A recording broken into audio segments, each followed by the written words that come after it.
Bien. Como les comuniqué ayer, ¿no?, por intermedio de su delegada, de que hoy día nos han indicado que hay que hacer 2 temas, ¿no? Uno de ellos es aparato respiratorio y el otro es aparato urinario. Ambos son bastante extensos. Entonces he tratado de reducir algunas cosas, ¿no? Y en el aparato respiratorio vamos a señalar las estructuras que constituyen a este aparato, ¿no? Pero vamos a tomar especial énfasis en algunas de ellas que necesitan conocer ustedes, ¿ok? No, eso no quiere decir de que lo que no toquemos no sea importante, también son importantes, pero las que vamos a mencionar van a tener un especial énfasis en lo que es la función respiratoria específicamente. Y para ello necesitamos conocer la estructura del pulmón, ¿no?, que es el órgano central de este aparato respiratorio.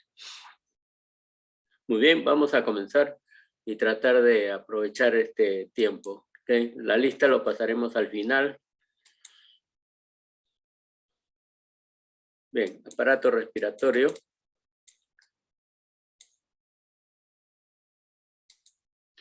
Bien, este esquema o esta fotografía nos trata de indicar todas las estructuras que corresponden al aparato respiratorio, ¿no? Hay una zona que corresponde al aparato respiratorio superior que va a incluir desde la cavidad nasal hasta la laringe. Y lo que respecta al aparato respiratorio inferior va a constar desde la tráquea hasta los pulmones, ¿sí? Entonces tenemos cavidad nasal, la faringe, la laringe, la tráquea, los bronquios, los bronquiolos que están en el interior de los pulmones, al igual que los bronquios, ¿no? Y los alvéolos, que es la unidad fundamental, ¿no?, y fisiológica de estos órganos. Bien, el aparato respiratorio entonces comprende una parte conductora, una parte que es respiratoria y otra que es la que realiza el mecanismo de ventilación. Fisiológicamente la respiración representa la cantidad de aire que uno inhala y a la vez es expirada por minuto, ¿no? Recuerden cuando hacían, o hasta ahora de repente hacen sus ejercicios físicos, ¿no? Entonces, respirar, bote el aire, respirar, bote el aire, ¿no? Entonces, cuantas veces sean necesarias para poder demostrar que esa es nuestra fisiología, ¿no? La cantidad de aire que uno toma es lo que inhala y la que bota es la cantidad expirada por minuto, ¿okay?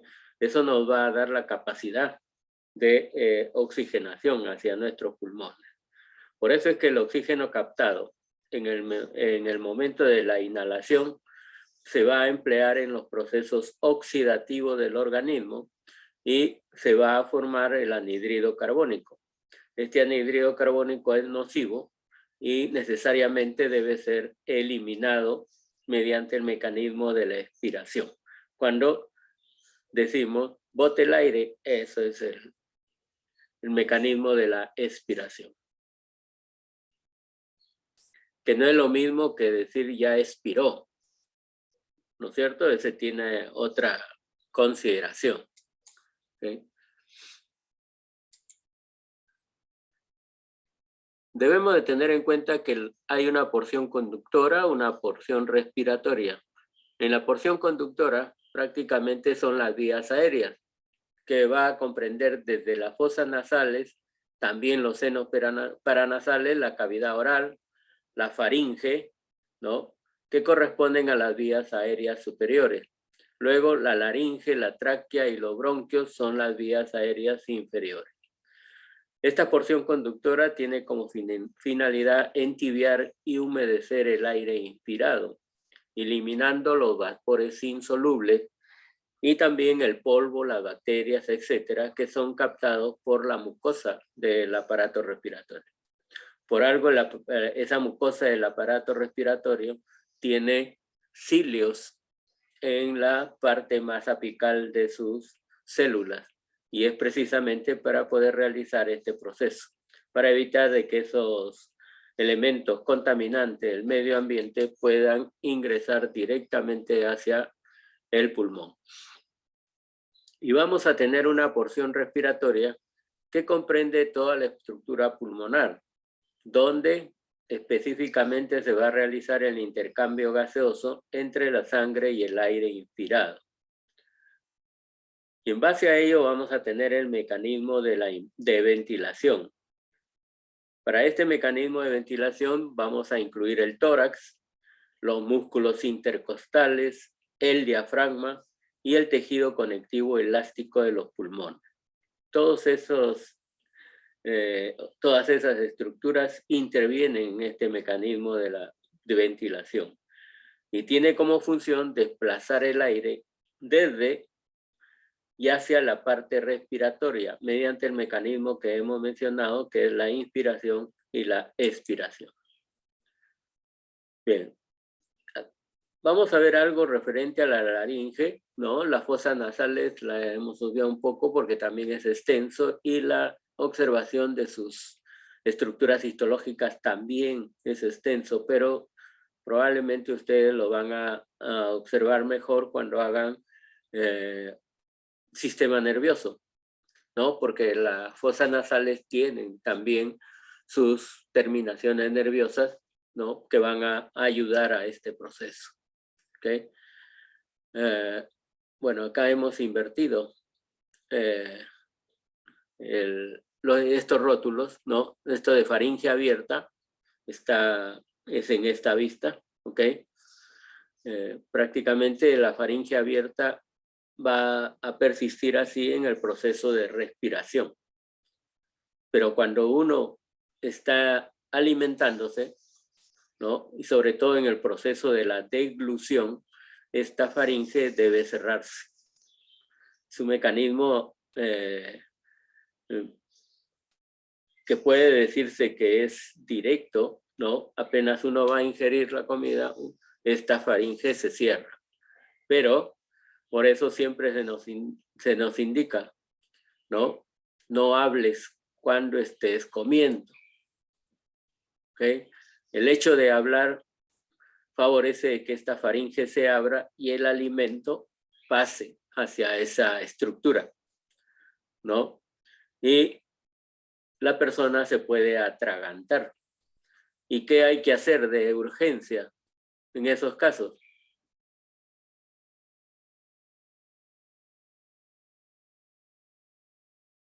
¿Han hecho maniobra de Heimlich? Dependiendo, si es por un objeto o algo, es maniobra de Heimlich. Y si no, golpeando nomás en la parte de la nuca. Claro, se tiene que hacer la maniobra de Heimlich, como mencionas, ¿no es cierto? ¿Qué consiste en qué? En en hacer una ligera fuerza por la espalda, por debajo del diafragma. Ok, Presionar debajo del diafragma. así es, muy bien. Ajá. Esa maniobra puede salvar una vida. ¿Ok? Así que tienen que practicarla muchas veces, ¿no? Se abraza a la persona, ¿no? Por la espalda, y con los puños, con uno de los puños de la mano, se va a colocar debajo del esternón, y con la otra mano presionas fuertemente para que la persona pueda, ¿no? Expeler con lo que se ha atragantado, ¿no? Esa maniobra, repito, puede salvar una vida. ¿Okay? Bien, y esta es la histología de la laringe, ¿no? Que es importante que lo conozcan, ¿no?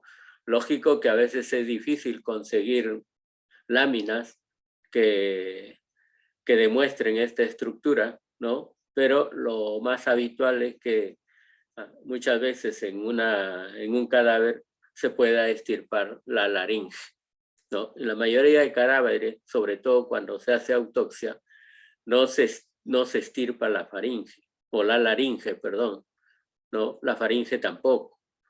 Entonces lo que se va a extirpar es específicamente desde la tráquea, ¿no? Desde la zona donde está para los varones, la manzana de Adán, que se conoce, ¿no? Desde ahí se puede seccionar el aparato respiratorio, que corresponde a la tráquea, ¿ok? Pero en el caso de la laringe, ¿no? Este es un corte lateral de este, recuerden que es un órgano tubular, ¿no? Que va a tener las siguientes estructuras. Tiene una banda ventricular, ¿okay? Que es lo que está señalado en este recuadro superior, ¿no? Que tiene un epitelio pseudoestratificado cilíndrico ciliado. Presenta glándulas seromucosas y también conductos excretores, ¿ok? Estas son las glándulas seromucosas con sus correspondientes conductos excretores. En esta segunda vista, con la letra C, tienen ustedes el epitelio pseudoestratificado cilíndrico ciliado, ¿ok? Que característicamente se le conoce como epitelio respiratorio, ¿okay? Es una superficie normal de la endolaringe, lo que ya está dentro de la laringe específicamente.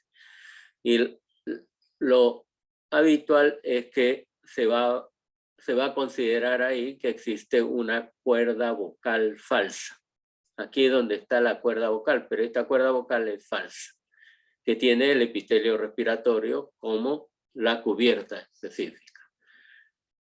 En la parte media de esta laringe hay como una invaginación, ¿no? Que lo da un epitelio prácticamente cilíndrico, ¿no? Aquí cambia el epitelio, un epitelio cilíndrico simple, y forma una banda o zona ventricular. Esta abertura que ven acá en la parte media es la zona ventricular. Y luego vamos a tener otra vez, ¿no? Un epitelio, pero diferente al de la parte superior. Este epitelio va a ser poliestratificado plano no queratinizado. ¿Ok? Poliestratificado plano no queratinizado en esta parte inferior. ¿Ok? Y además tiene en la parte interna, después del corion o lámina propia, tiene un músculo, ¿ok? Que es músculo estriado. A esta zona se le conoce como la cuerda vocal verdadera. Entonces, cuerda vocal falsa en la parte superior y cuerda vocal verdadera. ¿Cómo está constituida la cuerda vocal verdadera? Por un epitelio poliestratificado plano no queratinizado, a diferencia de la cuerda vocal falsa que tiene un epitelio respiratorio o pseudoestratificado cilíndrico ciliado. La otra diferencia es que en el interior de la cuerda vocal falsa tiene glándulas, ¿ok? Son glándulas seromucosas, ¿ok? Con un sistema de conductos. En cambio, en la cuerda vocal verdadera hay un músculo estriado, ¿ok? Este es el epitelio, ¿no? Poliestratificado plano no queratinizado. Bien, entonces las cuerdas vocales que nosotros tenemos, ¿no? Y que favorece para lo que es el habla, ¿no? En algunas personas que les guste el arte, el canto sobre todo, ¿no? Estas cuerdas vocales son las que van a estar bastante adaptadas y sobre todo son notorias en esa actividad del canto, ¿ok? Cuerdas vocales. De ella la verdadera definitivamente es la que va a tener esa propiedad, ¿bien? Pero esta zona, como tiene epitelio, tiene tejido conectivo, tejido muscular, no está exenta de alguna alteración, ¿no? Y ustedes van a conocer mucho de que algunos cantantes son operados de las cuerdas vocales. ¿Por qué razón? Porque en esto, como tiene un epitelio, ¿no? Que hemos dicho poliestratificado, no queratinizado, por lo general se desarrollan unos tumores que son benignos, que se conocen con el nombre de papilomas. ¿Okay? Como es de epitelio plano, se le da esa denominación. Y como tiene una forma redonda o nodular, característicamente se le califica como el nódulo del cantante. Es frecuente en las personas que se dedican al canto. ¿Ok? Entonces, pero es un tumor benigno. ¿De acuerdo? Luego vamos a tener la tráquea, que ya vamos ingresando un poco más hacia el tórax. ¿Ok? La tráquea que nos sirvió para conocer un tejido que es el cartílago hialino, que está acá en la parte casi media de este órgano, ¿no? Pero la tráquea es parte del aparato respiratorio, tiene su epitelio respiratorio, o llamado pseudoestratificado cilíndrico ciliado. Tiene un corion o lámina propia y va a tener en la parte media o más interna lo que corresponde al cartílago hialino, que tiene una disposición en letra C en la tráquea, como un anillo, pero incompleto en la parte posterior. En la parte posterior, esta tráquea se une al otro extremo de la tráquea por un músculo predominantemente liso, que se le denomina así músculo traqueal. ¿Okay? La estructura del cartílago ya la conocen. ¿Okay? Repásenlo y recuérdenlo para la práctica. El epitelio respiratorio traqueal tiene todas estas células. ¿Ok? No solamente es la célula ciliada, también tiene células caliciformes que van a secretar moco o mucus. Tiene la otra célula que se conocen con el nombre de células en cepillo, que tiene por el hecho de tener microvellosidades. ¿Ok? Las microvellosidades son diferentes a los cilios, son mucho más pequeños, ¿ok? Y son más numerosos incluso, ¿no? Estas células están dispersas por toda la extensión del epitelio. También hay células intermedias que son consideradas como células inmaduras y que son precursoras de las anteriores que hemos mencionado. Eso quiere decir de que estas células intermedias pueden reemplazar a estas células ciliadas después de su ciclo vital. ¿Okay? Luego tenemos las células basales, características en todo epitelio, ¿no? Que se les considera como las células madre. ¿Okay? A partir de estas células basales se van a formar todas las demás células que están en la parte superior, específicamente de este epitelio. Pero además de ellas, podemos tener células endocrinas, ¿no? Al igual que en el tubo digestivo, vamos a tener estas células endocrinas que van a secretar hormonas. Entre ellas van a secretar serotonina, algunos péptidos, ¿no? Sobre todo liberadores de gastrina, otros que secretan la sustancia P y la encefalina. ¿Ok? Entonces, también hay células endocrinas. ¿Sí? Ustedes van a encontrar que es una constante en todos los epitelios. Acá tienen otra imagen de la tráquea, el epitelio con sus cilios, ¿no? En la parte más superficial del epitelio, el corion o lámina propia, con tejido conectivo laxo y bien vascularizado o con vasos sanguíneos. Y la tráquea tiene glándulas mucosas de preferencia. Son denominadas glándulas traqueales. ¿Ok? Luego viene otra... esta capa que es la submucosa, ¿no? Ahí están las glándulas, ¿okay? Glándulas mucosas o glándulas traqueales, y luego viene el tejido cartilaginoso, cartílago hialino. Bien. Veamos ahora lo que es específicamente vamos a llegar después de la tráquea a los bronquios, y después de los bronquios hay ramas de estos bronquios. Este es el bronquio principal, ¿no? Que va a hacer prolongaciones para ambos lados, derecho e izquierdo, ¿no? De la tráquea, y tiene la misma estructura de la tráquea. ¿Okay? La parte media de esta bifurcación de los bronquios principales se conoce con el nombre de carina. ¿Okay? Algunas damas tienen ese nombre. ¿Okay? Y carina prácticamente es el nombre de esta porción inferior de la tráquea, donde se bifurcan los bronquios, un bronquio principal para cada pulmón. ¿Ok? Y de hecho vamos a tener la estructura pulmonar, ¿no? En el interior de los pulmones nosotros vamos a tener ya las ramificaciones del bronquio principal, ¿no? Que se va a denominar como bronquio intrapulmonar. Este bronquio intrapulmonar se subdivide en varias ramas que van a estar orientadas para cada lóbulo pulmonar, y dentro de los lóbulos se subdivide todavía aún más, y se va a subdividir, ¿no? Primero bronquio lobar, y luego vienen los bronquios segmentarios. Recuerden que en anatomía ustedes han estudiado que los pulmones, aparte de lóbulos, tienen segmentos, ¿no? Que es la otra división de las áreas pulmonares.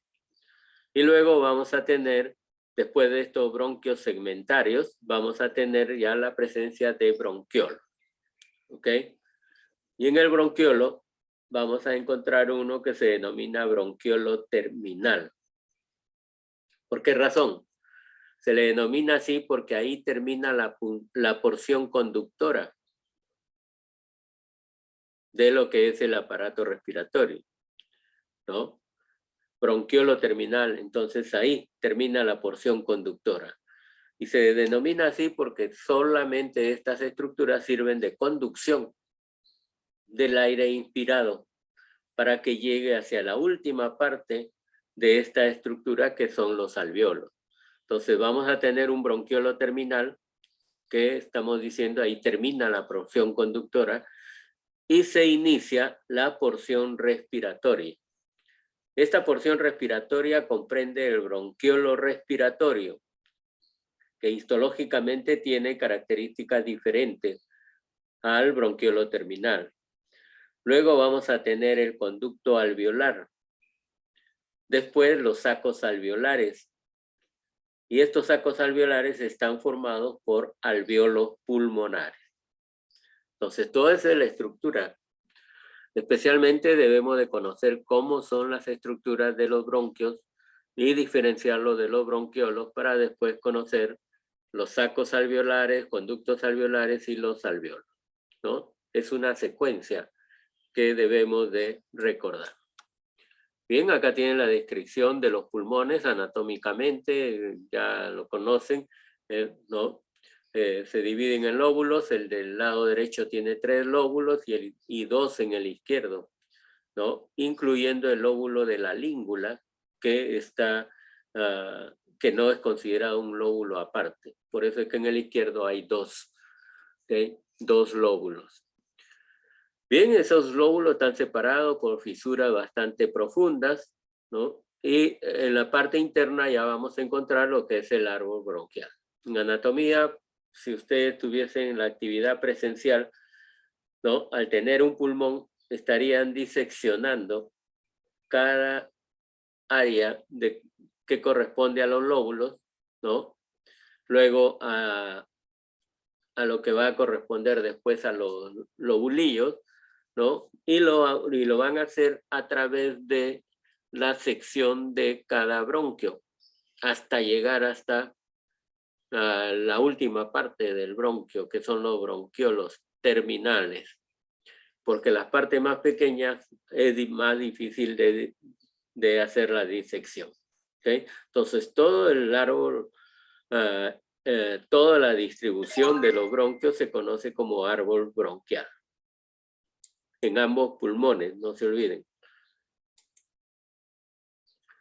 Bien, una vez que el bronquio principal o extrapulmonar ingresa al pulmón, va a recibir el nombre de bronquio intrapulmonar.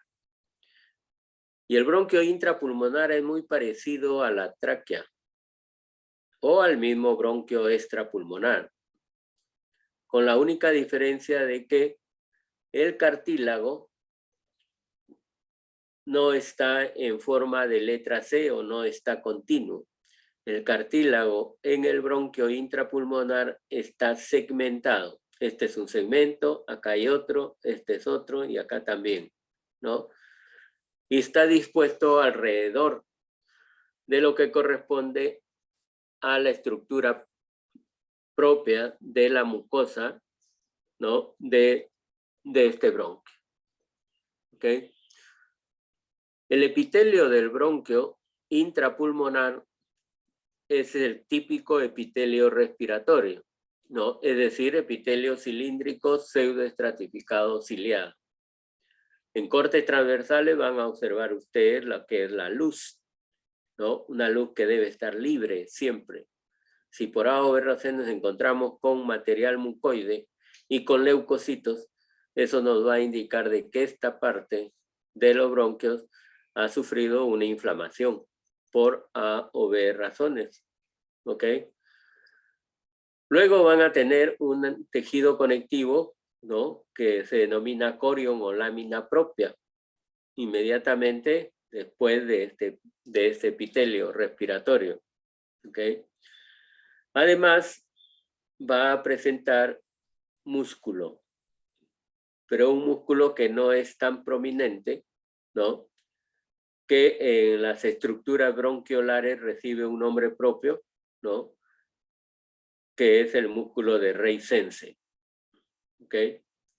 Muy importante para la función respiratoria, a pesar de que es músculo liso, pero tiene una función sumamente importante para estas estructuras. ¿Ok? Mediante el mecanismo de contracción va a realizar de que esta estructura que corresponde al bronquio pueda impulsar mayor cantidad de aire hacia el interior del pulmón. ¿Okay? Entonces tienen una túnica muscular, músculo liso específicamente. Alrededor, ¿no? Antes de, o muy vecinos al cartílago, tiene la presencia de glándulas. El bronquio intrapulmonar presenta glándulas, que son glándulas mucosas y serosas, o mucoserosas, o mixtas, como señala acá. ¿Okay? Y rodeando todo eso, volvemos a repetir, está el cartílago hialino. Bien, entonces, no se olviden, bronquio intrapulmonar siempre con cartílago alrededor de toda su estructura histológica. ¿Okay? Y luego vamos a tener estas estructuras ya más hacia la profundidad del pulmón, ¿no? Recuerden que estas estructuras así medias poligonales, ¿no? O poliédricas, ¿no? Algunas unidas con otras, corresponden a los alveolos y sacos alveolares. Mientras que esta estructura que tiene un epitelio bien demostrativo, ¿no? Corresponde a esto que es el bronquiolo. ¿Y cómo lo diferenciamos del bronquio? El bronquio, hemos dicho, tiene cartílago, rodeando a toda la estructura histológica que posee. En cambio, el bronquiolo no posee cartílago. El bronquiolo no posee cartílago. Esa es la diferencia más importante. Su epitelio, ¿no? Cuando recién se inician estos bronquiolos, ¿no? Van a tener un epitelio idéntico al del epitelio respiratorio, pseudoestratificado, cilíndrico, ciliado. Pero conforme va adentrándose al pulmón, su epitelio puede variar hacia un epitelio cilíndrico, pero todavía ciliado. ¿Ok? A un epitelio cilíndrico ciliado, como se aprecia en esta vista a mayor aumento. ¿Ok? También tiene su corion o lámina propia, una delgada capa de tejido muscular liso. Es en estas estructuras donde ya el músculo liso se conoce con el nombre de músculo de Rey-Sense. ¿Ok? Todos estos bronquiolos que observan acá al lado izquierdo, estos tres, son los mismos. ¿Ok? Son bronquiolos respiratorios. ¿Ok? Perdón, bronquiolos terminales, por eso está la letra T. Bronquiolos terminales. Y la importancia es de que su epitelio puede llegar a ser cilíndrico ciliado, pero es continuo. Todo el borde tiene ese epitelio. Prácticamente está todo cerrado. el bronquiolo. Y la diferencia, repito, con el bronquio es que no tiene cartílago. ¿Okay? Bien, a nivel de los bronquiolos es importante recordar de que existen macrófagos alveolares que se van a ver también en el interior de los alveolos, ¿no? Se le denomina así, macrófagos alveolares propiamente para el alveolo, ¿ok? Y están sueltos, están en la cavidad específicamente o pegados al epitelio, ¿no? Porque viajan a través de todos los conductos respiratorios para su actividad macrofágica. Son los que nos van a defender de las sustancias extrañas que ingresen hacia el pulmón. Por ejemplo, cuando ingresa el carbono, que es parte del anhídrido carbónico que a veces inspiramos, ese carbón es fagocitado por macrófagos alveolares. Por eso es que en algunos cortes de pulmón, ustedes observan unas células que tienen en su citoplasma puntos negruzcos, ¿no? Esos puntos negruzcos corresponden al carbón que ha sido fagocitado por estas células, los macrófagos alveolares. ¿Ok? Estos macrófagos, cuando tienen esos puntos negruzcos que son prácticamente del carbón, se les conoce como células de polvo. ¿Ok? Pero muchas veces también pueden fagocitar algunos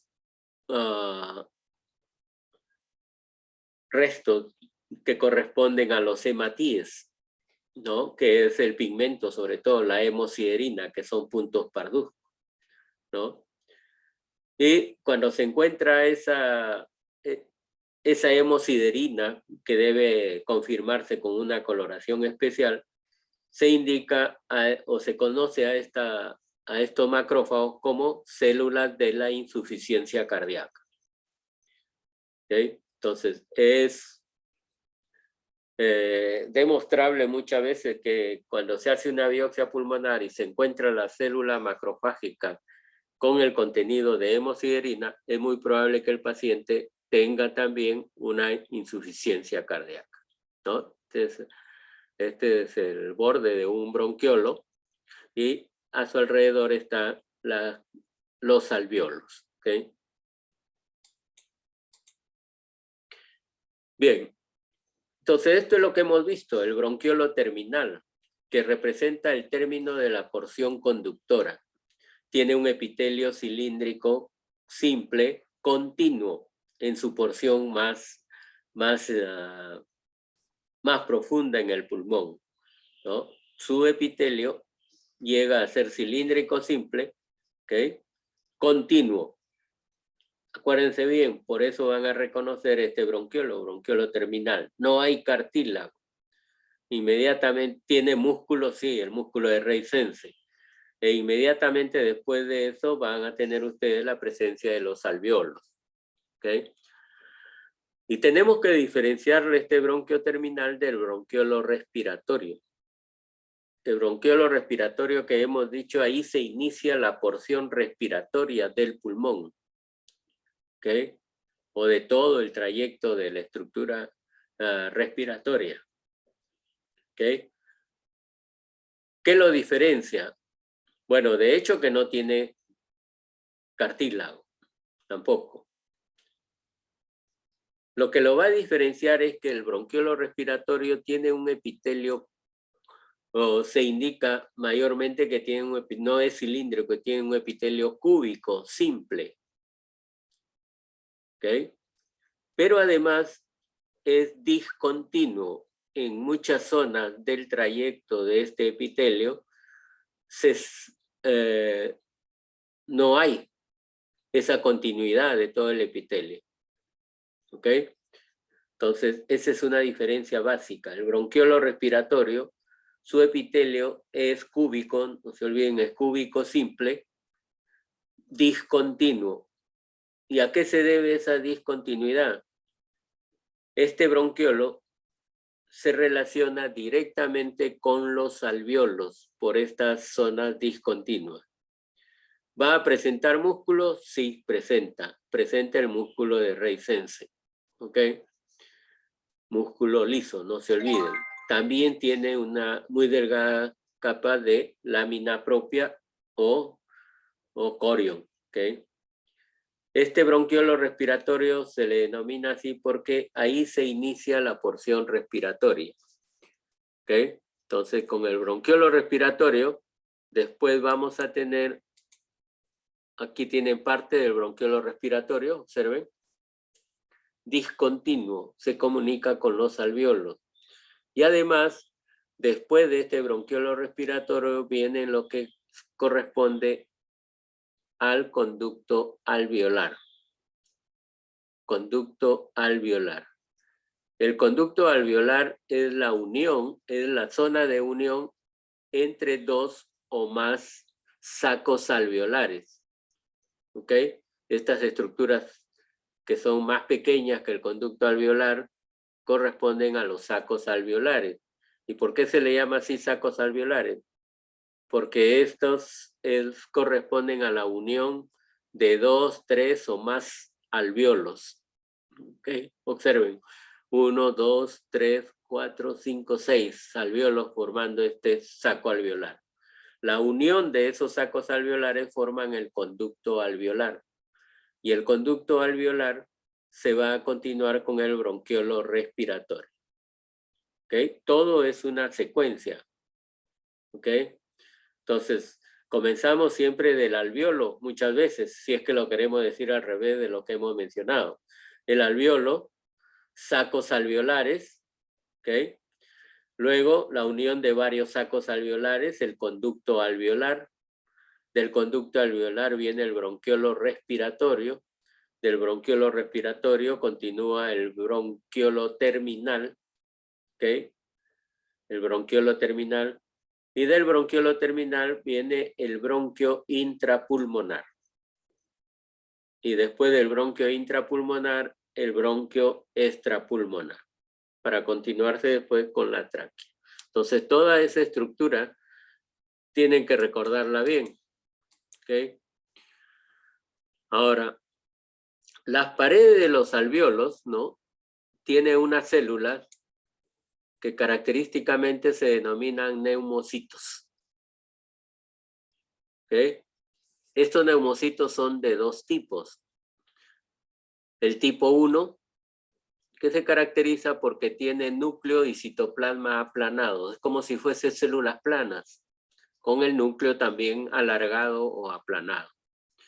Son los que están en mayor cantidad, representan o son los neumocitos que abarcan un mayor espacio de la superficie de los alvéolos. Y la importancia radica de estos neumocitos tipo 1 que conforman la barrera de difusión entre sangre y aire. Es decir, con estos neumocitos tipo 1, ahí se realiza el intercambio gaseoso, ¿no? El oxígeno que viene de los vasos sanguíneos, por eso los vasos sanguíneos están siempre muy juntos a este neumocito, pasan el oxígeno al alvéolo y recogen del alvéolo el anhídrido carbónico. Ahí se realiza ese intercambio gaseoso. Este neumocito tiene muy pocas organelas, por lo cual su actividad metabólica es muy limitada. Y vamos a tener otro neumocito que es el de tipo 2, que muchas veces se le da el nombre de células del tabique. Pero a diferencia del de tipo 1, que es alargado, este neumocito tipo 2 es de forma cúbica. Tiene un núcleo grande, redondeado, ¿ok? Y a la vez ocupan menos espacio de la superficie del alvéolo, pero son más numerosos, ¿ok? Ocupan menos espacio, pero están en mayor cantidad, ¿ok? Entonces, estos neumocitos pueden unirse entre sí con el de tipo 1, ¿no? Mediante una unión que se conoce con el nombre de zonula occludens. ¿ok? Una de las variantes de uniones celulares o intercelulares. La célula ocluden. ¿Ok? Se indica de que este neumocito tipo 2, ¿ok?, va a actuar igual que la célula de Clara. La célula de Clara también se encuentra en el interior de los pulmones, pero a nivel de los bronquiolos terminales. Esa célula de Clara, ¿no?, que se encuentran a nivel de los bronquiolos, secretan, al igual que el neumocito tipo 2, el surfactante pulmonar. Esta sustancia surfactante resulta importante porque es una sustancia tensioactiva que está constituida por fosfolípidos y otros lípidos también en su estructura y proteínas. Y la función es disminuir la tensión superficial entre el aire y el líquido de los alvéolos. ¿Ok? Esa es la función del surfactante. ¿Okay? Muy importante porque muchas veces los recién nacidos no van a tener este surfactante. En su reemplazo se forma una membrana hialina en su bronquiolos y en sus alvéolos que dificulta la respiración. ¿Okay? Entonces la ausencia de este surfactante, que es reemplazado por una membrana hialina, ¿no?, va a dar insuficiencia respiratoria en los recién nacidos. Y por lo general es causa de muerte en esos bebés. ¿Ok? Entonces el surfactante tiene una gran importancia en ese aspecto. Bien, acá tienen los alvéolos a un menor aumento. ¿Ok? Los núcleos que se señalan para estos alvéolos, acá están demasiado juntos con otras células en su interior, ¿no? Observen acá, este es el neumocito tipo 2 de forma cúbica con núcleo redondo, ¿no?, ubicado en la pared alveolar. ¿Okay? Esta es la pared alveolar. ¿Okay? Luego, los neumocitos tipo 1, ¿no?, que acá no se ve muy alargado, ¿no?, está en un corte prácticamente casi semioblicuo, ¿no? ¿Okay? Pero es el neumocito tipo 1. Que hemos dicho son los que abarcan más espacio, pero están en menor cantidad. Los que están en mayor cantidad son los neumocitos tipo 2. ¿Okay? Esto de acá es un glóbulo rojo que está muy próximo en este tabique interalveolar, ¿no? Bueno, ya hemos indicado el neumocito tipo 2, el neumocito tipo 1. ¿Okay? Puede haber algo de músculo liso también entre las estructuras alveolares, ¿no? Y todo este espacio blanco es el alvéolo. ¿Ok? ¿Por qué no se pintará?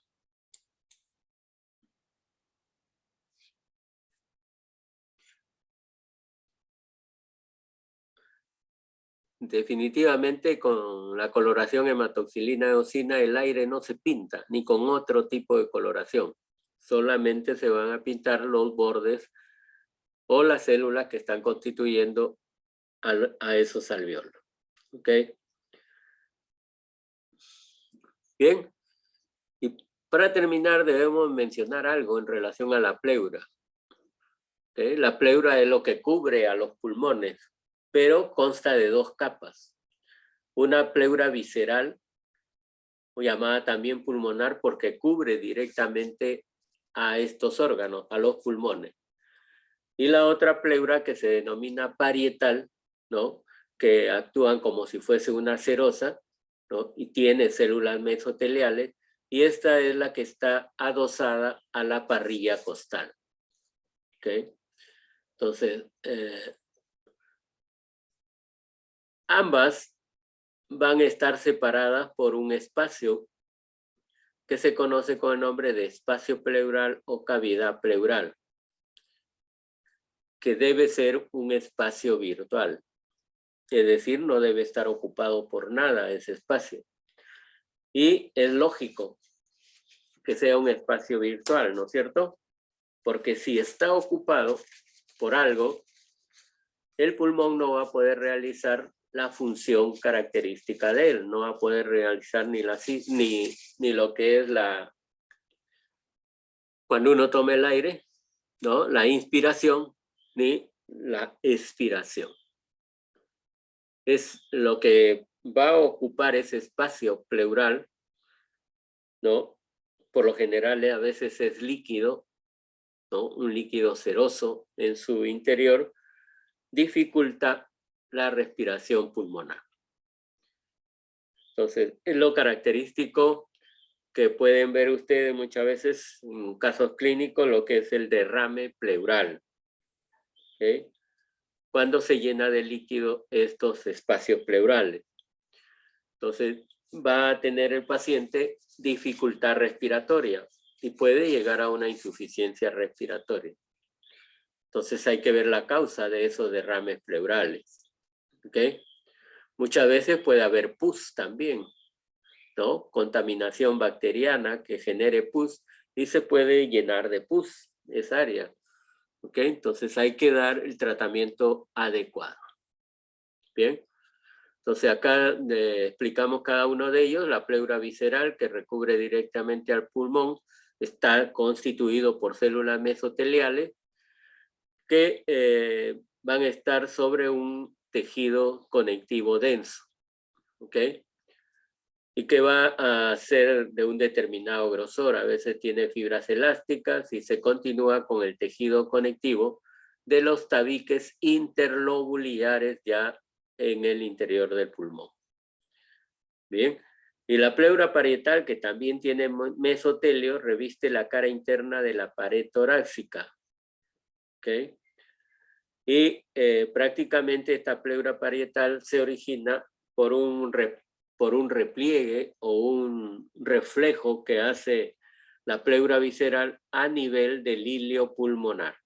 De ahí se va a formar esta pleura parietal. ¿Okay?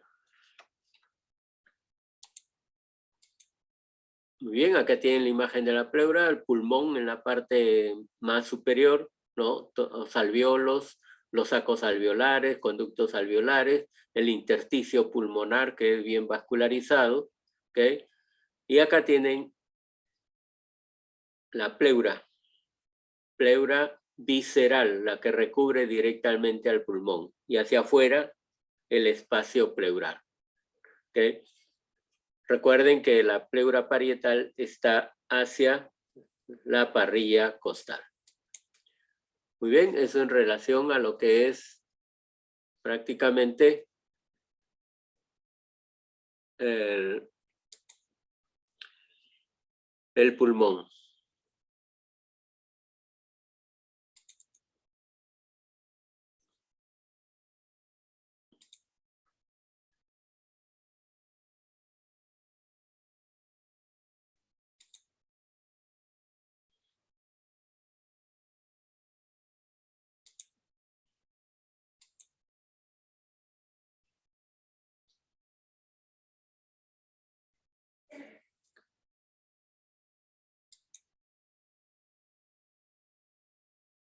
Bueno, sigue el volumen, ¿no?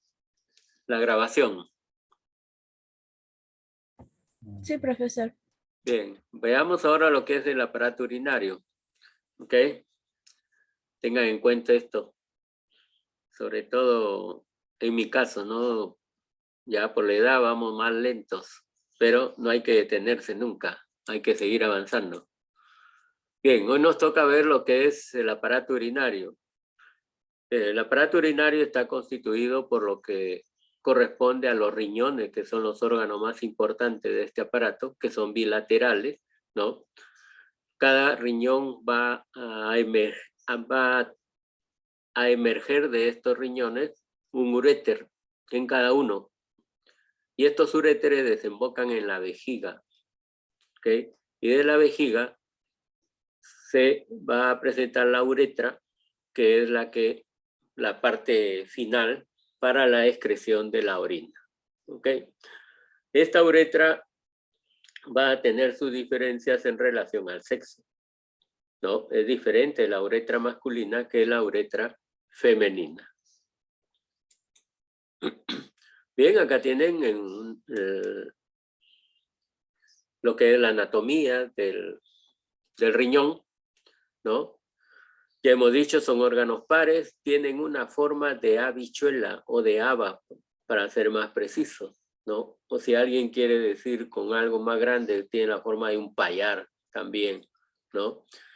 El peso es de 120 gramos o 100 gramos en promedio cuando una persona es adulta.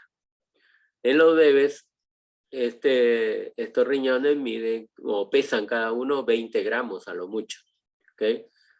Las dimensiones son 12 por 6 por 3 centímetros, ¿no? El borde externo siempre va a ser convexo. ¿Okay? Y el borde interno es cóncavo. ¿Ok? En este borde interno van a observar ustedes que hay una depresión y esa depresión corresponde al denominado ilio renal. ¿Ok? Donde ingresan los vasos sanguíneos, ¿no? Las arterias renales de preferencia, ingresan las venas renales, ¿no? Y encuentran esta estructura que es la pelvis renal. Después de esta pelvis renal viene el urétero. ¿Ok?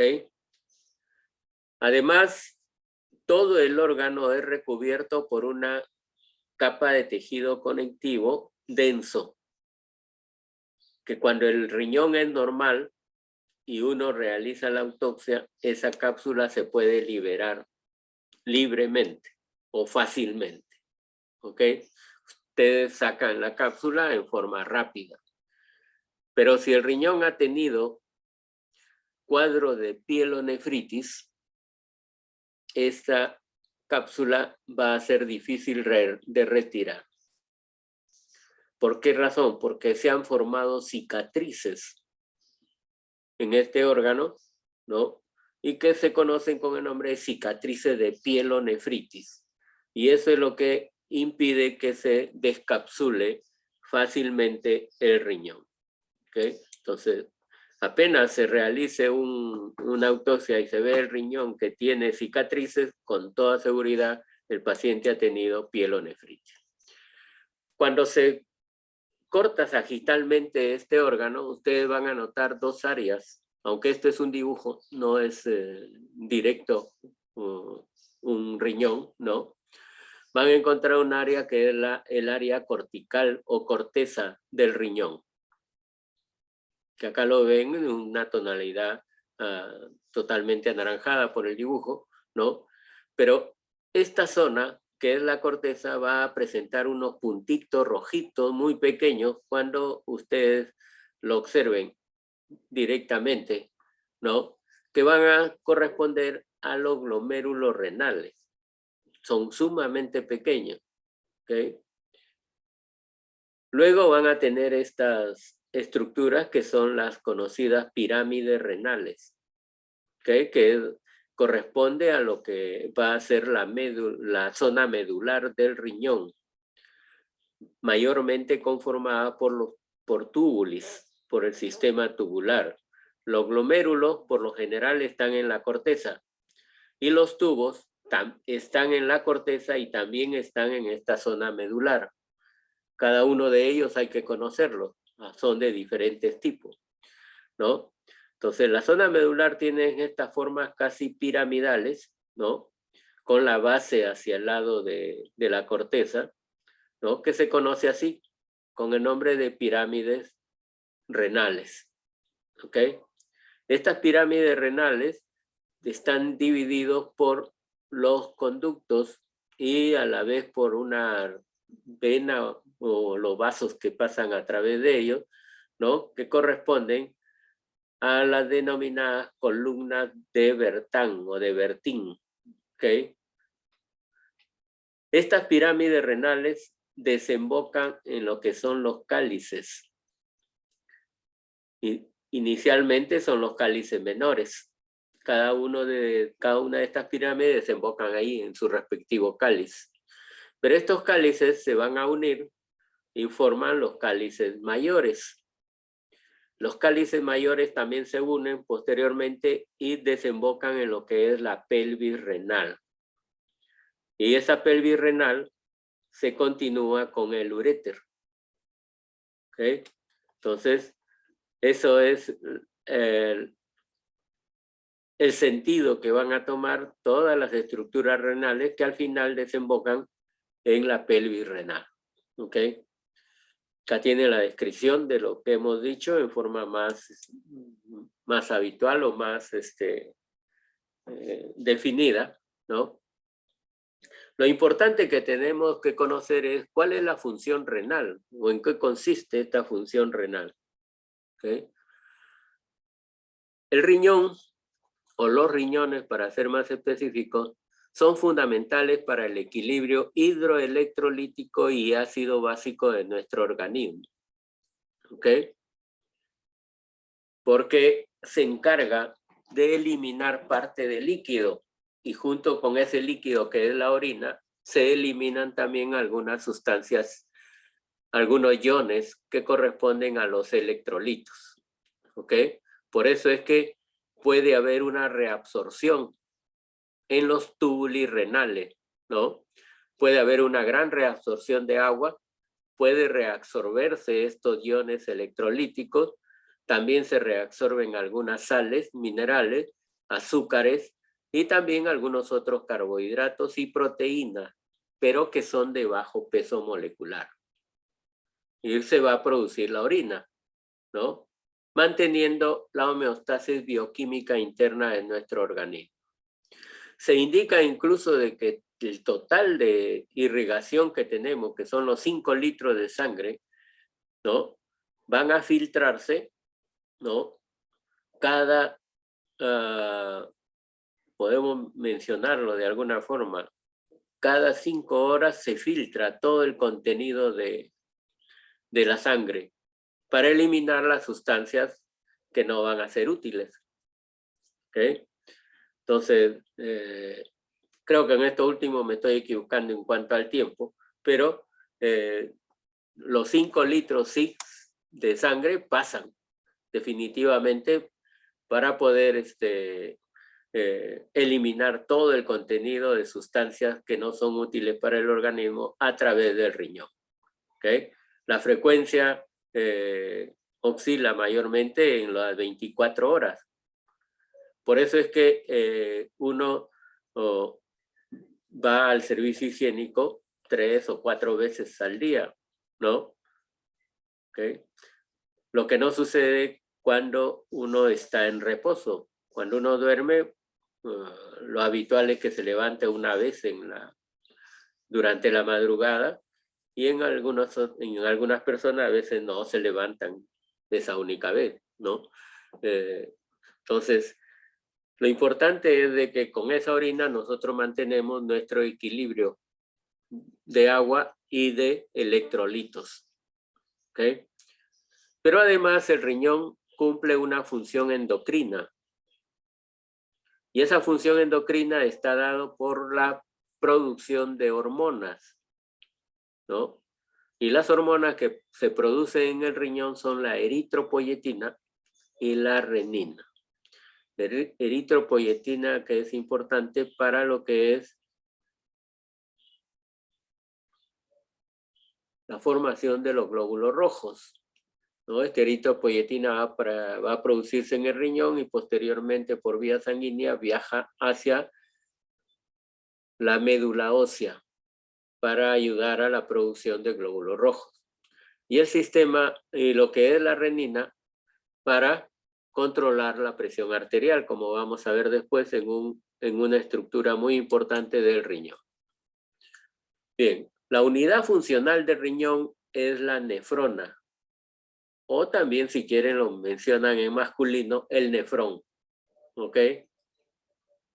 Este nefrón está constituido por el glomérulo, que se ve este círculo pequeñísimo de color naranja. ¿Ok? El glomérulo. es el que va a iniciar esta unidad funcional del riñón, nefrón o nefrona. El riñón van a ver de qué es importante porque ahí, perdón, el glomérulo, van a notar que es importante porque ahí se produce la orina dentro de estos glomérulos. ¿Ok? Luego de producida la orina, esta orina se va a conducir hacia los túbulos renales. Primero vamos a tener un túbulo proximal que tiene una parte convoluta y luego va a tener una parte descendente, ¿no? ¿Ok? Entonces el tubo proximal, ¿no? Contorneado en inicio y después va a ser recto. ¿Ok? Esta parte recta del tubo proximal va a formar parte del asa gruesa de Henle descendente. Observen ustedes que acá está descendente. Forma parte del asa gruesa de Henle descendente. ¿Ok? Después viene el asa delgada de Henle descendente. Da un callado, una especie de callado, y se revierte y forma lo que es el asa de Henle ascendente. Que asa delgada, ¿no? Descendente y luego ascendente. Esta asa de Henle delgada ascendente se continúa con una parte del tubo distal que forma el asa gruesa ascendente de Henle. Asa gruesa de Henle, ascendente.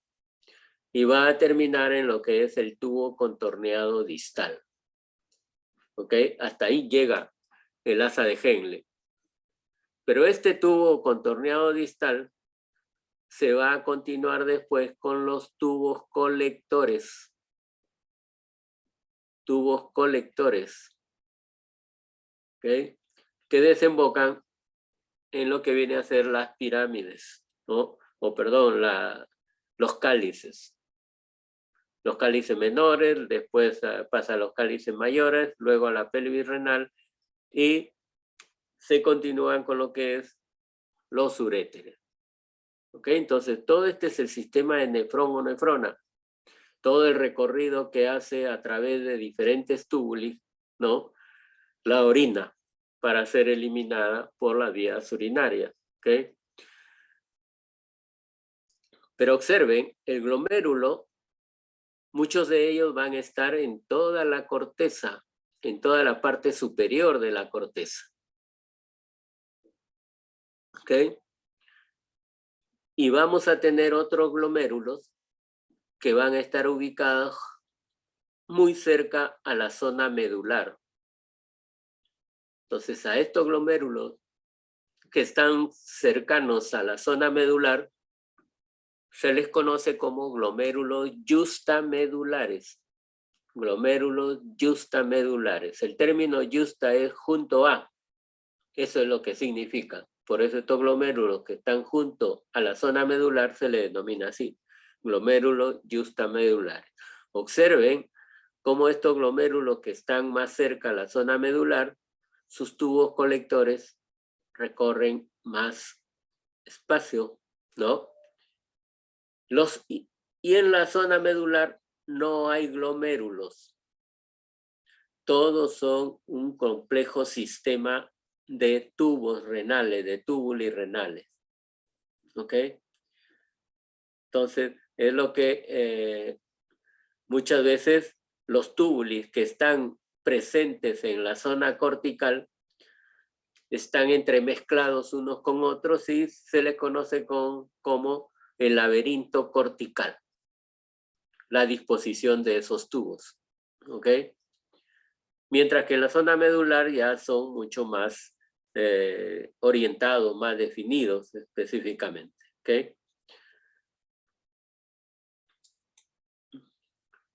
Bien, observemos entonces lo que es el glomérulo renal. Creo que lo vimos para demostrar un determinado tipo de epitelio y para demostrar también algunos tipos de capilares sanguíneos. ¿Okay? Pues bien, todo esto es el glomérulo. El glomérulo tiene dos hojas. Una hoja parietal que tiene un epitelio plano simple o células planas en una sola fila. ¿Okay? Luego, este epitelio plano, a nivel de este polo que va a corresponder al polo vascular, se refleja y va a recubrir lo que se conoce con el nombre de ovillo o penacho glomerular. Por eso esta hoja de la cápsula se le conoce con el nombre de hoja visceral.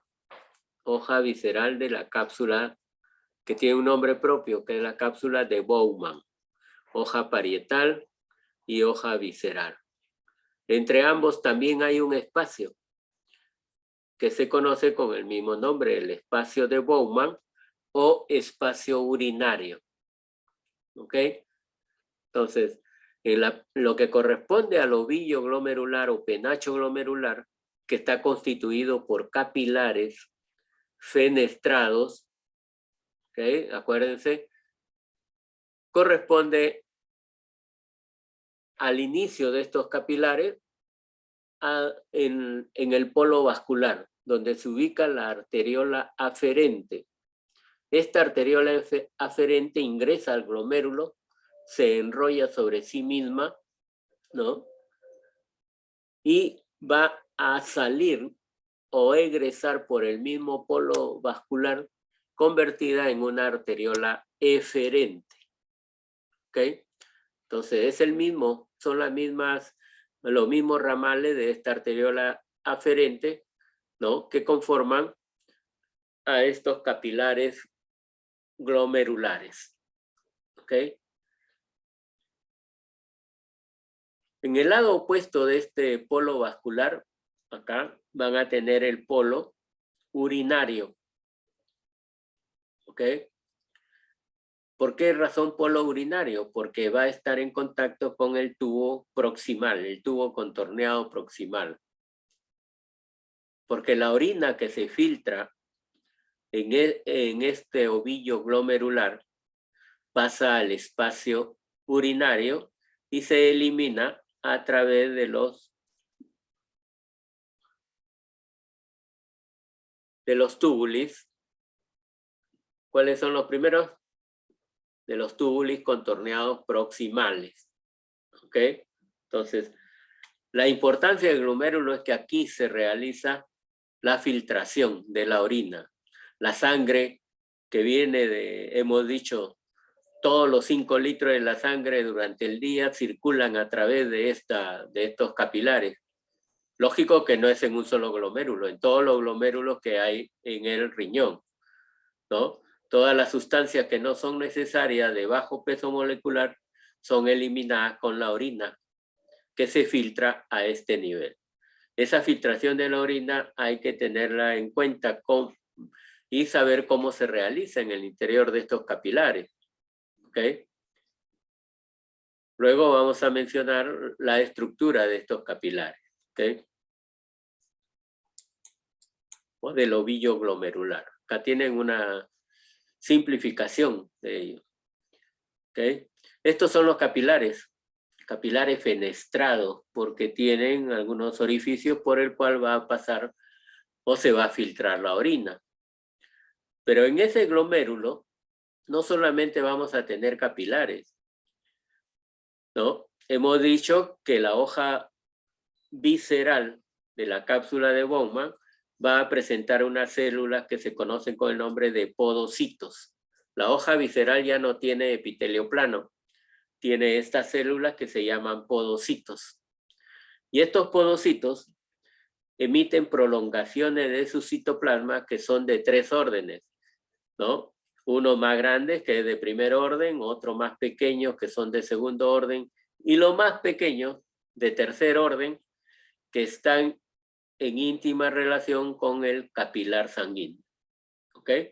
Estos son las prolongaciones pequeñas que se conocen con el nombre de pedicelos, que van a estar en contacto con la lámina basal del capilar sanguíneo. Todo este es el capilar, acá tiene una célula endotelial y la membrana basal. A través de esta membrana basal es que se realiza la filtración de la orina. Pero no solamente hay estas células. En el interior, en el intersticio de este ovillo glomerular, también hay otras células, que son las células mesangiales. Como están dentro del glomérulo, se le llama células mesangiales intraglomerulares. Estas células mesangiales intraglomerulares tienen la función de defensa, son macrófagos de esta estructura o de este órgano, ¿ok? Son macrófagos. La lámina basal tiene una estructura bastante importante, que es la que permite la filtración de la orina, que se conoce con el nombre de membrana basal. Lámina basal o membrana basal, es igual. Pero está constituida por, observen ustedes aquí en este esquema, ¿no? No sé si he puesto una microscopía electrónica. Hay una línea negruzca en la parte central. ¿Ok? Esa línea negruzca se denomina la lámina densa. Está en el centro siempre. La lámina densa de la membrana basal. Y hacia ambos lados, ustedes ven que hay coloración rojiza, dos líneas rojizas, ¿no? Que circundan a esta línea negra, ¿no? Esas son denominadas láminas raras. Una lámina rara interna y otra lámina que es la lámina rara interna. ¿Ok? Pero la que es más electrodensa es la lámina densa, precisamente, por eso se le denomina así, ¿no? La lámina densa tiene fibra de colágeno, mientras que las láminas raras van a tener laminina, fibronectina y además heparansulfato, que son las que van a producir lo que es el ultrafiltrado glomerular. Esa estructura va a permitir que pasen las sustancias que no son útiles para el organismo y que sean eliminadas con la orina. ¿Okay? Pero las sustancias de alto peso molecular no van a pasar, como por ejemplo, muy raro que pase la glucosa, también es raro que pasen las proteínas, ¿no? Las albúminas de igual forma, ¿no? Pero si es que pasan en alguna oportunidad, ¿no? Si no pasan en mucha cantidad, esas sustancias que han pasado esta barrera de ultrafiltrado se reabsorben en el tubo contorneado proximal. ¿Okay? Entonces, esa es una función importante del tubo contorneado proximal. ¿Okay?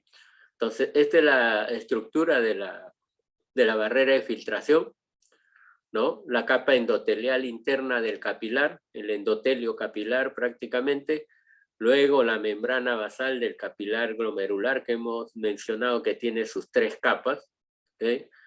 Y también es importante la capa de podocitos. ¿Okay? Hemos dicho que esta membrana basal filtra el líquido que sale de los capilares glomerulares a través de las fenestras, ¿okay? Y llega al espacio de Bowman y donde se denomina ultrafiltrado glomerular. La lámina densa tiene la importancia de atrapar las moléculas más grandes, aquellas que tienen un peso mayor de 60.000 Daltons. Por ejemplo, atrapa la albúmina, atrapa también la glucosa, ¿okay? Pero en algunos casos pueden pasar, pero el tubo contorneado proximal los va a reabsorber. ¿Okay? Las láminas raras que están a los extremos de esta lámina densa impiden el paso de moléculas de carga negativa y además que no se van a poder deformar. Aparte de esta barrera de filtración, hay una barrera físico-química que está formada por la elevada carga polianiónica de la superficie externa de la membrana basal glomerular y también la superficie del podocito, que impide el paso de moléculas catiónicas, ¿okay? Es decir, de moléculas negativas específicamente. Como componente de este glomérulo, en lo que es el ovillo glomerular, tienen también las células mesangiales que hemos dicho. Dentro del glomérulo se denomina así, intraglomerulares, que tienen acción fagocítica.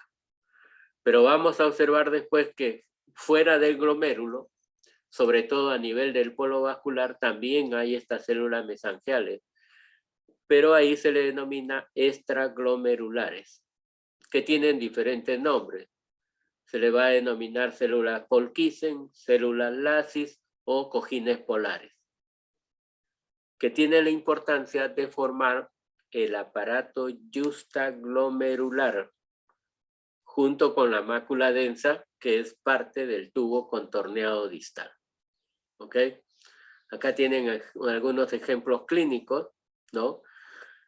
Por ejemplo, la presencia de albúmina en la orina, que se conoce con el nombre de albuminuria, es por un incremento de la permeabilidad del endotelio glomerular por una lesión vascular. Y esa lesión vascular puede estar en relación con hipertensión, por la intoxicación por mercurio y también por exposición a toxinas bacterianas. ¿Okay? El depósito de complejos antígeno-anticuerpo que se van a filtrar por los glomérulos y o por la reacción de un anticuerpo antimembrana basal, van a dañar la membrana basal y producen los diferentes tipos de glomerulonefritis, es decir, alteran al glomérulo, van a causar alteraciones y que son producidos básicamente por complejos antígeno-anticuerpo. Ustedes van a tener diferentes tipos de glomerulonefritis que van a conocer, sobre todo en la parte clínica y más aún cuando hagan nefrología. ¿Okay? Probablemente en patología le van a mencionar también estas alteraciones. ¿Okay? Hay un cuadro que se conoce con el nombre de nefrosis lipoidea, que es muy frecuente en niños, ¿no? Nefrosis lipoidea porque hay gotas de grasa presentes en la orina. ¿Ok? Entonces, eso indica de que la lámina basal no se congestiona con anticuerpos, sino que se va a alterar en la fusión de los pedicelos, ¿no? Los pedicelos, que son las prolongaciones más cortas o de tercer orden de los podocitos, son las que se fusionan y va a presentar este cuadro, nefrosis lipoidea. Bien, y hemos mencionado el aparato justaglomerular, y esto es el aparato justaglomerular. Ustedes tienen el glomérulo, la zona del polo vascular, ¿no? Una arteriola aferente y otra arteriola eferente, ¿no? Alrededor de ambas arteriolas, ¿no? Van a encontrar ustedes estas células que están dibujadas en su citoplasma de color marrón, que son las células justaglomerulares. ¿Ok? Llevan el mismo nombre del aparato justaglomerular. ¿Por qué razón? Justa, ya hemos dicho, es junto a, porque está junto al glomérulo. Entonces las células reciben ese mismo nombre, células justaglomerulares. Y luego van a tener también la presencia de células que son las células mesangiales extraglomerulares. Y van a tener la presencia de una parte del tubo distal. El tubo distal por lo general presenta células cúbicas, pero hay una zona que está próximo al glomérulo que va a presentar células cilíndricas, células más altas. que a esa área de presentación de células más altas se le conoce con el nombre de mácula densa. Entonces, ¿quiénes conforman el aparato justaglomerular? Ambas arteriolas, las células justaglomerulares y la mácula densa. ¿De acuerdo? Bien. La finalidad de la célula de la mácula densa es vigilar el volumen del filtrado glomerular y también la concentración del sodio. Y cuando esta concentración de sodio es menor, las células de la mácula densa van a causar la dilatación de la arteriola, estas células justaglomerulares, e incrementa el flujo sanguíneo glomerular. En segundo término, hace que las células justaglomerulares liberen una hormona que es la conocida como renina, por estar en el riñón. Esta renina va a convertir el angiotensinógeno en angiotensina 1. El angiotensinógeno se produce en el hígado. Que por vía sanguínea llega hacia el riñón, hacia el glomérulo, hacia estas células, y por acción de esta renina se convierte en angiotensina 1, que es un vasoconstrictor ligero. Luego, existe una enzima convertora de angiotensina que lo va a convertir en angiotensina 2, que ya lo convierte en un potente vasoconstrictor. Entonces va a provocar la contracción de estos vasos. ¿Y por qué va a provocar la contracción?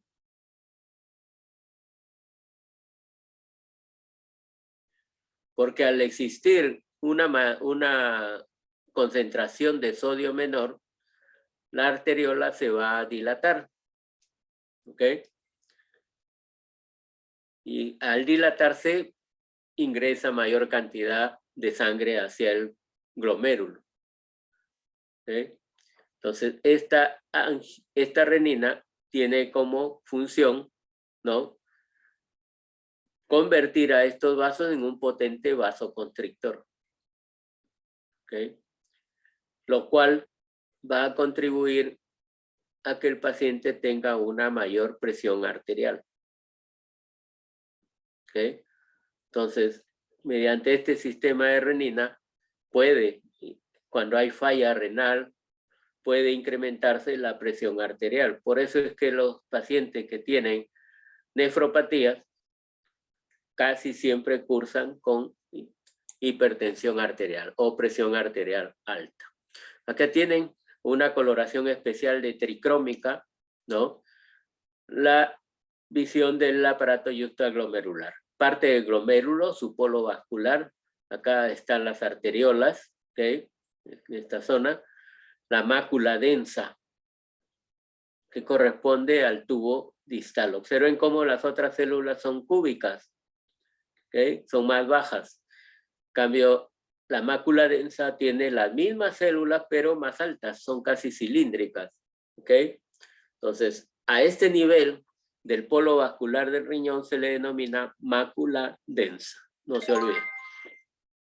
Y forman parte del aparato justaglomerular. Y acá tienen lo que es la función, ¿no?, del aparato justaglomerular, todas sus estructuras, ¿no? Las dos arteriolas básicamente, entre esas arteriolas las células mesangiales y las células justaglomerulares, la mácula densa, que es parte del tubo distal.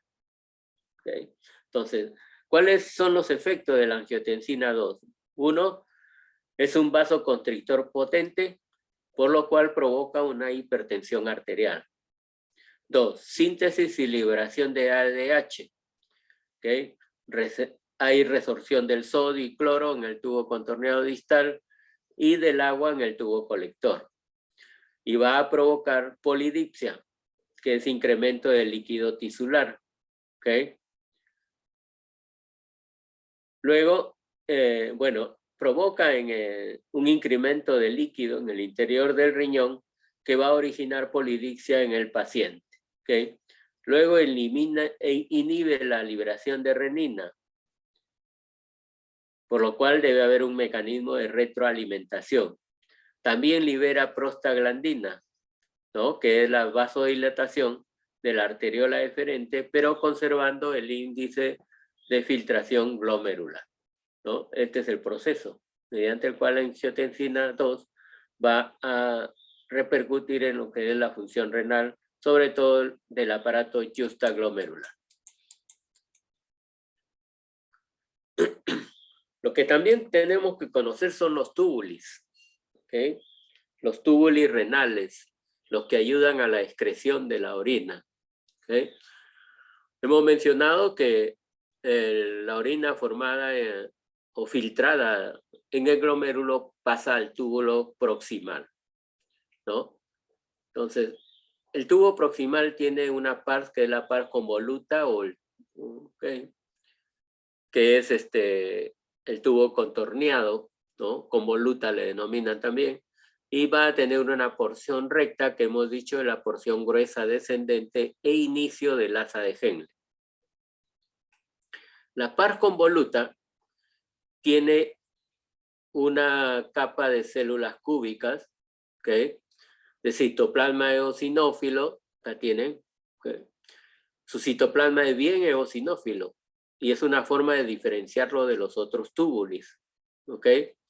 Además, presenta una luz irregular, y esa luz irregular o de forma estrellada, como se menciona en algunos textos, es porque presenta, ¿no?, un ribete en cepillo, que a la microscopía electrónica se ha demostrado que son microvellosidades, ¿no? Microvellosidades de estas células que tienen glicocáliz bien desarrollada.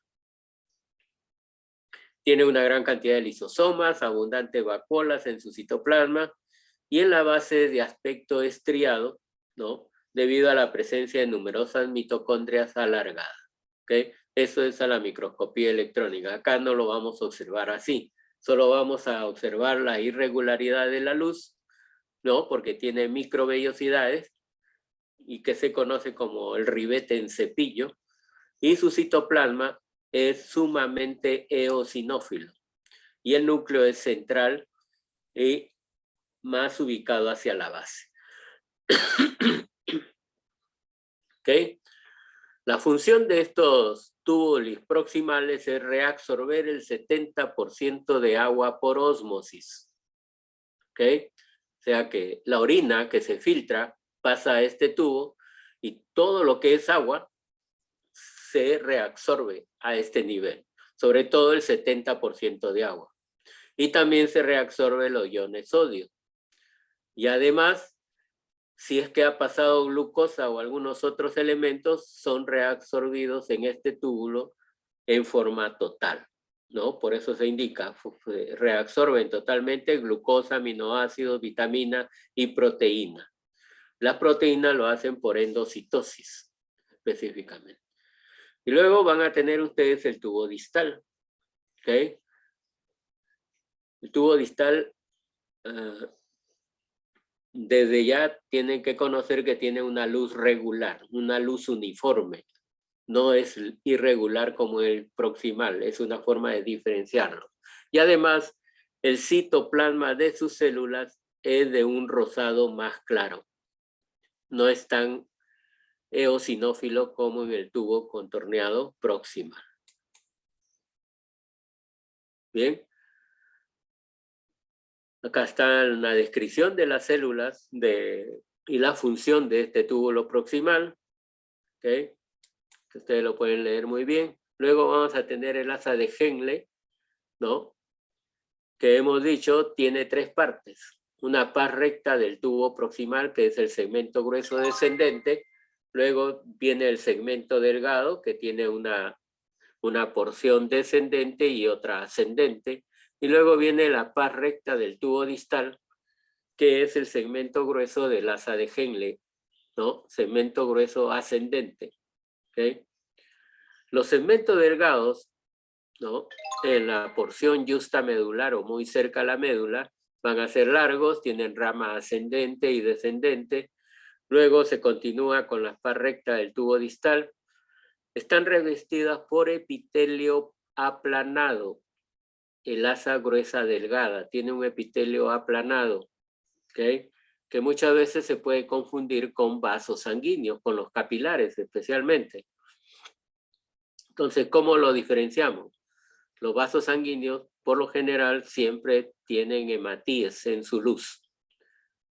En cambio, el asa de Henle no lo va a tener. ¿Ok? Es una forma de diferenciarlo.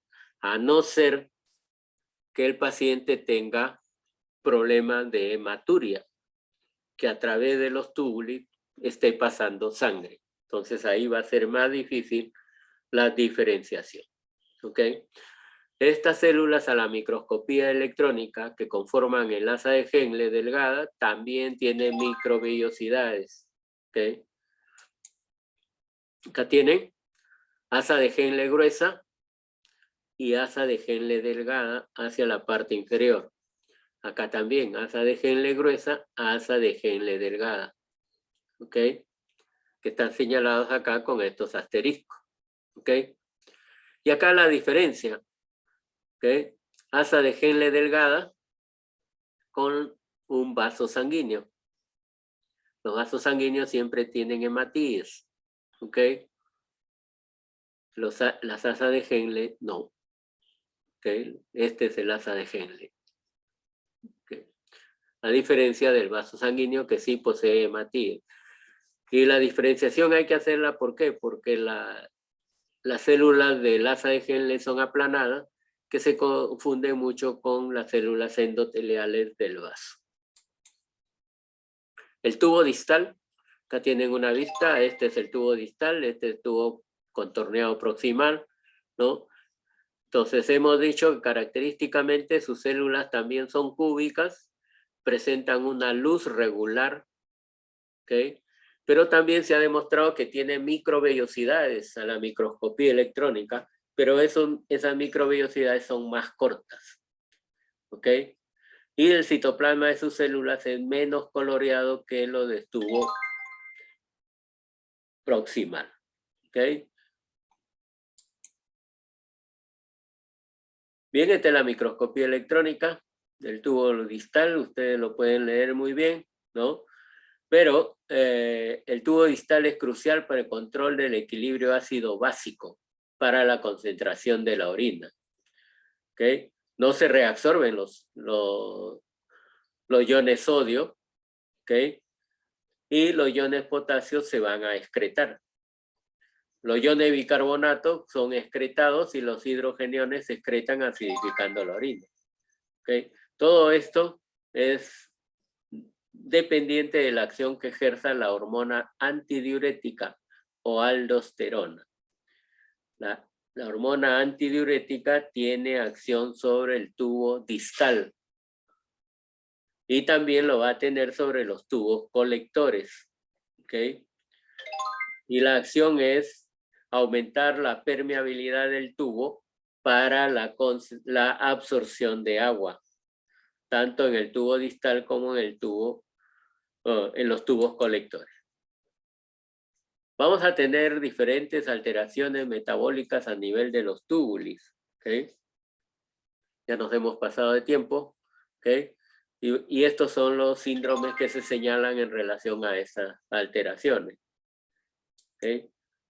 Bien, los tubos colectores, una microscopía electrónica. Los tubos colectores van a formar los conductos de Bellini, ¿no? A nivel de las pirámides renales. ¿Okay? Luego, a la microscopía electrónica se ha demostrado que está constituido por dos tipos de células, unas células claras y otras células que son oscuras. ¿Okay? Las células claras, ¿no?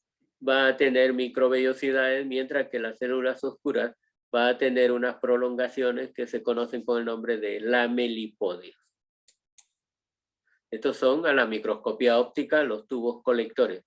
Observen, a veces pueden ser cúbicas altas, ¿ok? Su citoplasma es rosado, un rosado claro, ¿ok? ¿no? Tubos colectores, pero la división entre célula y célula va a ser más notoria que en los otros túbulos. Y aquí tienen cortes transversales. Estos son cortes casi longitudinales, ¿no? Y acá son cortes transversales. Bien.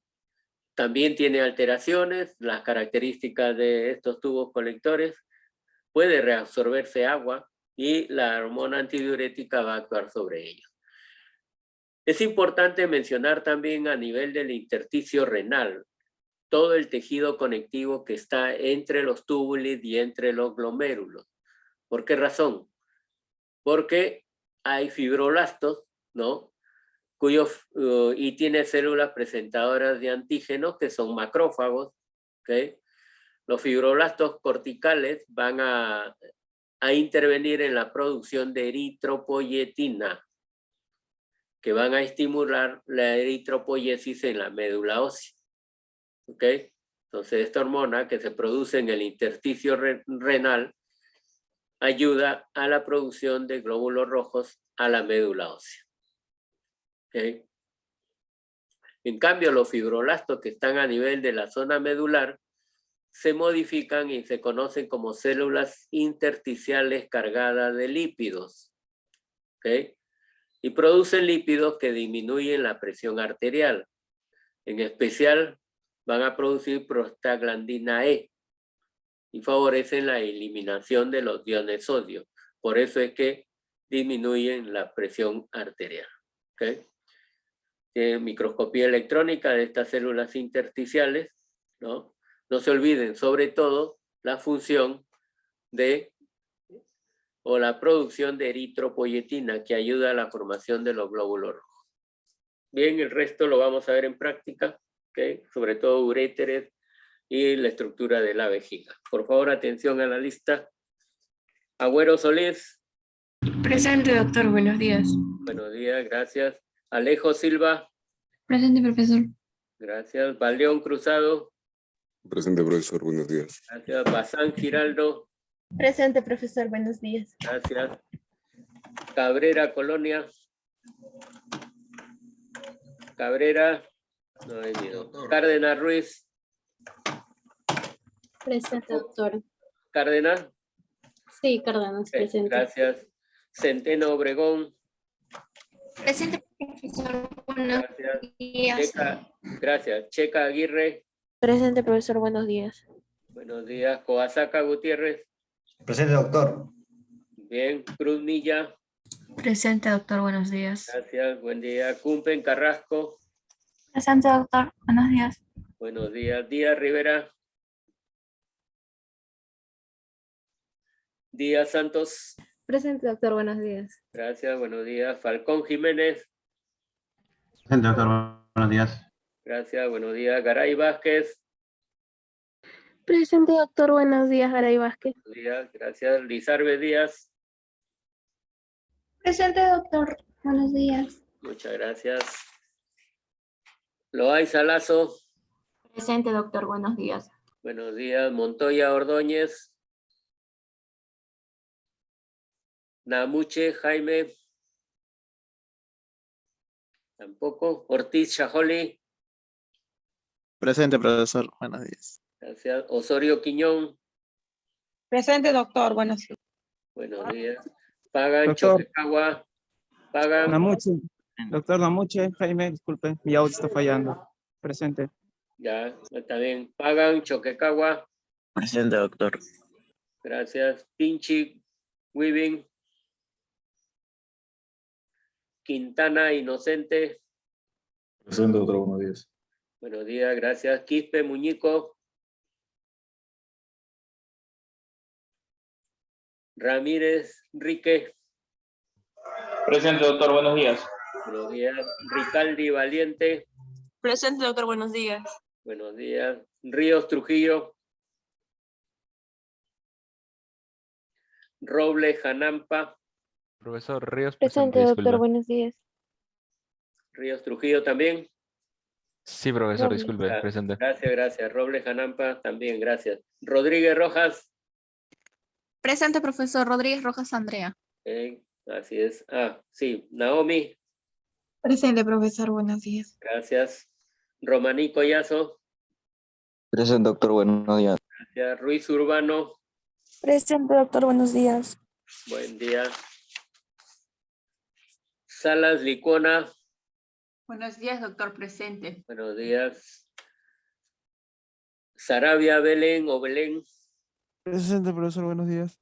gracias, buen día. Solórzano, Cayohuanca, Presente, doctor. Buenos días. buenos días. Soto Ildefonso, Presente, doctor, buen día. gracias. Torres Milla, Jacqueline, Jacqueline, Sí, doctor. ok, gracias. Valdés Maldonado, Presente, doctor Valdés Maldonado. gracias. Valentín Quispe, Valente Quispe, Presente, profesor Valente. gracias. Velázquez de la Paz,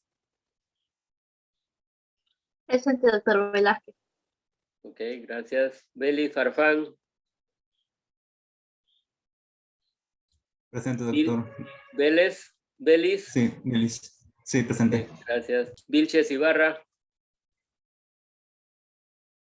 ya no viene Vilches. Villanueva Andrade, Doctor, buenos días, presente. buenos días, gracias. Villegas Villalobos, Presente, profesor. Buen día. gracias, un buen día. Hernández Ajalcriña, Presente, profesor. Buenos días. gracias, buenos días. Ramos Dueñas, Jimmy, Presente, doctor, buenos días. gracias. Guayani Yáñez, Doctor, buenos días. Guayani, ok, gracias. Torres Milla, Stephanie, Presente, doctor. gracias. Soto Córdoba, Torres Milla, presente, doctor. Presente, doctor. ya, sí, las dos están presentes. Otero Kruger, Presente, Otero. muy bien, gracias. Ok, nos vemos en la práctica. Doctor, ¿Quién les toca conmigo? Cabrera Colonia, presente. ¿Cómo? Cabrera Colonia. Bien, gracias. Doctor, Pinche también está presente. ¿Quién? Pinche muy bien. Quispe Muñico, profesor. Ya, Quispe. Muñico. Ok, gracias a los dos. Muy bien. La mejor de las suertes para la siguiente semana. Ok. Doctor, Gracias, doctor. Doctor, disculpe, la siguiente semana, ¿qué hora es el examen? Sé que es en hora de la tarde, no me han asegurado el horario.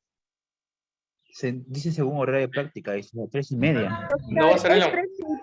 Doctor, a nosotros nos toca, entonces sería presencial, doctor, para el día sábado, ¿no? ¿Para el sábado?